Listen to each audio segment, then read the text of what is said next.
Radhe Radhe guys, welcome back to my channel Radhe Krishna Barsa Jaiswal. तो आप सभी कैसे हो? कान्हा जी की कृपा से आप सभी ठीक होंगे।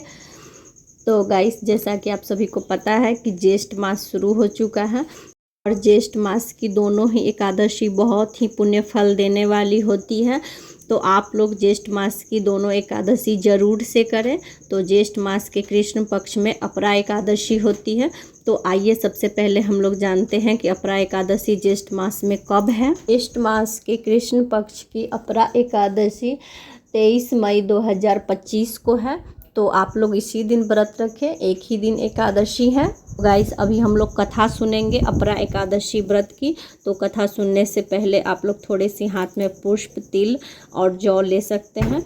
खाली हाथ कथा कभी भी नहीं सुननी चाहिए और ज़मीन पर बैठकर भी कथा नहीं सुननी चाहिए। तो आप लोग एक आसन बिछा लें और उसके बाद बैठकर ही कथा सुने भगवान जी के पास। और गाइस, ज़्यादा से ज़्यादा इस कथा को शेयर करें और पुण्य के भागी बने।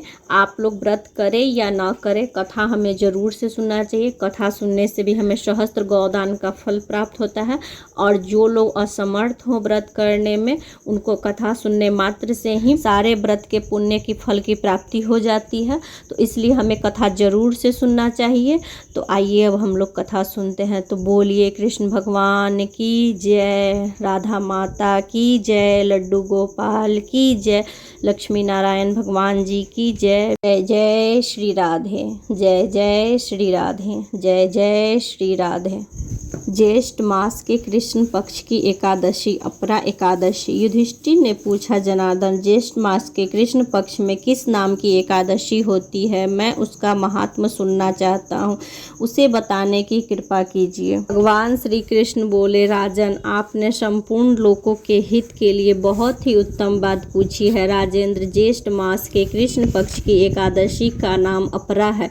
यह बहुत ही पुण्य प्रदान करने वाली और बड़े बड़े पातकों का नाश करने वाली है। ब्रह्म हत्या से दबा हुआ, गौ हत्या करने वाला, गर्भावस्था में बालक को मारने वाला, पर निंदा तथा पर स्त्री लंपट पुरुष भी अपरा एकादशी के सेवन से निश्चय ही पाप रहित हो जाता है। जो झूठी गवाही देते हैं, नाप तोल में धोखा देते हैं, बिना जाने ही नक्षत्रों की गणना करते हैं और कूटनीति से आयुर्वेदिक का ज्ञाता बनकर वैद्य का काम करते हैं, ये सब नरक में निवास करने वाले प्राणी हैं। परंतु अपरा एकादशी के सेवन से ये भी पाप रहित हो जाते हैं। यदि कोई क्षत्रिय अपने छात्रा धर्म का परित्याग करके युद्ध में से भागता है तो वह भी क्षत्रियोचित धर्म से भ्रष्ट होने के कारण घोर नरक में पड़ता है। जो शिष्य विद्या प्राप्त करके स्वयं ही गुरु निंदा करता है, वह भी महापातकों से युक्त होकर भयंकर नरक में गिरता है। किंतु अपरा एकादशी के सेवन से ऐसे मनुष्य भी सद्गति को प्राप्त होते हैं। माघ मास में जब सूर्य मकर राशि में स्थित हो, उस समय प्रयाग में स्नान करने वाले